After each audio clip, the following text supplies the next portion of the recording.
வாடகை கட்டடங்களில் இயங்கும் 3 கல்லூரி விடுதிகளுக்கு 50 கோடி ரூபாய் செலவில் சொந்த கட்டடங்கள் கட்டப்படும் என்று சட்டப்பேரவையில் அமைச்சர் ராஜகண்ணப்பன் அறிவித்துள்ளார்.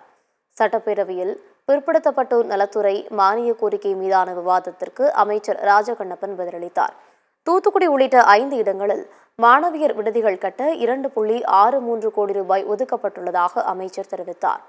பிசி, எம்பிசி விடுதிகள் பழுது பார்ப்பு மற்றும் பராமரிப்பு பணிகள் 10 கோடி ரூபாயில் மேற்கொள்ளப்படும் என்று அமைச்சர் ராஜகண்ணப்பன் அறிவித்துள்ளார்.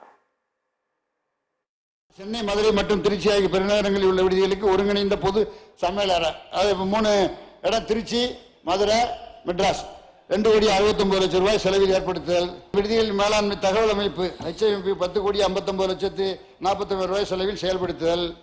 ஈரோடு, தூத்துக்குடி, கடலூர், கோயம்புத்தூர் மற்றும் விருதுநகர் மாவட்டத்தில் தலா ஒரு விடுதி என 5 புதிய கல்லூரி மாணவியர் விடுதிகள் 2,83,35,000 ரூபாய் செலவில் துவங்குதல். 19 பள்ளி விடுதிகளை 1,98,28,000 ரூபாய் செலவில் கல்லூரி விடுதிகளில் நிலை உயர்த்துதல். ஆகவே இது போன்ற அறிவிப்புகள்லாம் நிறைய இருக்கு.